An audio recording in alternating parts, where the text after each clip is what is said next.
Oi, boa noite, boa tarde ainda. Meu nome é Tanise, agradeço ao Dr. Cassiano e a todos vocês pelo espaço para a gente tratar de um assunto tão importante que é o diabetes. Nós encerramos agora o Novembro Azul. Mundialmente, o Novembro Azul é pelo diabetes, porque dia 14 de novembro é o Dia Mundial do Diabetes. Desde a década de 90 foi criado esse dia pela Federação Internacional de Diabetes e pela OMS. Em 2006, a ONU ratificou essa data, confirmou, fez uma resolução definindo essa data como o Dia Mundial do Diabetes. E, a partir daí, todos os anos, são feitas campanhas mundiais para alertar sobre a prevenção, tratamento e riscos de complicações do diabetes. A preocupação é grande porque a prevalência vem aumentando e, com isso, vem aumentando também as complicações crônicas e a mortalidade e morbidade. A prevalência, que era de 4% em 1980, ela dobrou até 2014, chegando a 8%, e agora em 2021 ela triplicou, considerando aquele 4% inicial. A gente está em 11% da prevalência entre pessoas adultas de 20 a 70 anos.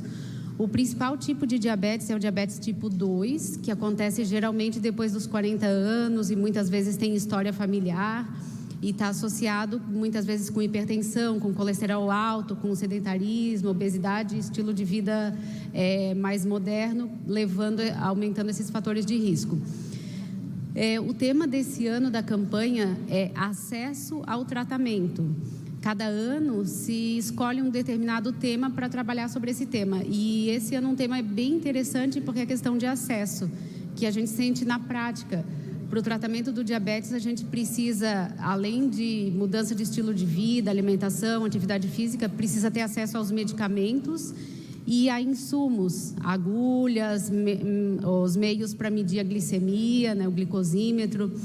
Então, o SUS, ele fornece, mas o que acontece? A tecnologia vem avançando.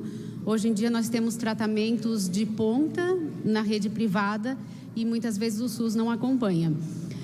Na nossa prática, aqui no nosso estado e no nosso município, o que a gente pode falar? A gente teve avanços. A partir de 2017, é fornecida a insulina análoga de ação rápida com fornecimento pela União. Conforme licitação, às vezes muda a marca, né? Atualmente é a glulizina. Então, isso vem sendo fornecido para pacientes do SUS via receita LME, que é o formulário especial, e os pacientes recebem pela farmácia escola. Agora, em 2021, tivemos também mais um avanço, que foi a entrada de uma medicação que o nome é dapaglifosina, uma medicação que essa daí já é para diabetes tipo 2. A insulina ali que eu falei é para tipo 1 e essa medicação para diabetes tipo 2, com fornecimento também pela União. Mas, por outro lado, a gente teve retrocessos. Aqui em Joinville existiu uma ação civil pública em que todos os pacientes que tinham prescrição de análogos de insulina, eles recebiam, inicialmente fornecidas pelo município e desde 2017 fornecidas pelo Estado. E esse ano, em plena pandemia, em 2021, esse fornecimento deixou de acontecer. Então, tem toda uma discussão jurídica.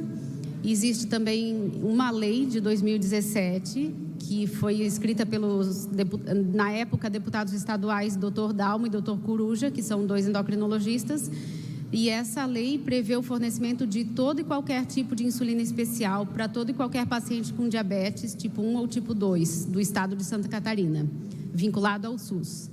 E essa lei, ela está válida e vigente, mas na prática ela não está sendo cumprida.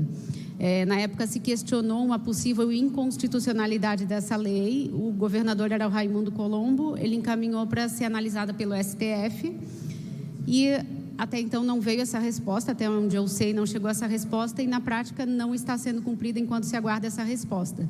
Nós já batalhamos aqui em Joinville via DIGIO, via entidades médicas, via Conselho Municipal de Saúde e a resposta do Estado foi negativa em fornecer essas insulinas.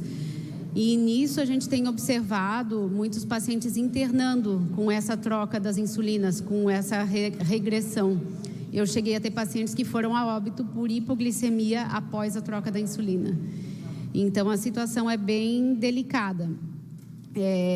Hoje, eu estive numa reunião virtual na Alesc, com a Comissão de Saúde, com o deputado Dr. Caro Preso, com o deputado Sareta, sobre monitorização glicêmica. O assunto levantado foi a ideia de implantar no SUS um monitor de glicemia mais moderno, que é um que se instala no braço e ele monitora a glicemia de forma contínua. E na minha fala eu falei algumas situações, mas eu falei, é muito interessante, mas ele tem um custo alto que não se justifica, sendo que a gente não tem a insulina necessária, que a gente perdeu o fornecimento. Então, antes de ter um monitor de ponta, a gente precisa ter as insulinas de ponta. E eu agradeço, eu sei que vocês todos foram até Florianópolis batalhar por essa questão, parabenizo vocês. E acho que ainda precisamos atuar, porque o Estado ainda não voltou atrás. O Estado ainda... Eu não entendo como que uma lei pode não ser cumprida. Para a população em geral, a gente tem que cumprir, né? Então, é uma lei que o Estado deveria cumprir e não está sendo cumprida.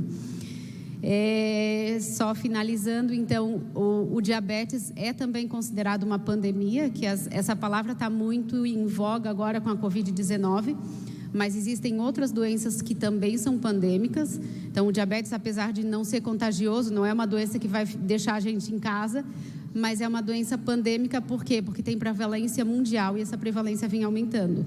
E se a gente for considerar que a principal causa de morte não traumática é infarto, AVC, são as doenças cardiovasculares, e o diabetes muitas vezes é o fator de risco e causal dessas doenças, então o diabetes está muito envolvido com mortalidade. O diabetes está envolvido com 40% das internações, que não necessariamente internam pelo diabetes em si, mas internam por infarto, por doença renal crônica, para amputação de uma perna, de um pé. Aqui no Hospital Regional a gente tem um índice alto de amputações relacionadas ao diabetes, que também é a principal causa de amputação não traumática. É a principal causa de cegueira, é a principal causa de retinopatia. Então, o diabetes pode afetar a visão, os rins, a questão dos pés, dos nervos dos pés com amputação, infarto e AVC. Então, por isso a importância de levantar esse tema, porque esse tema é saúde pública, é importante a educação e é importante a atuação de vocês. Então, por isso a importância dessas campanhas para a gente alertar gestores, alertar os legisladores da necessidade de políticas públicas para a manutenção da saúde pública. Obrigada.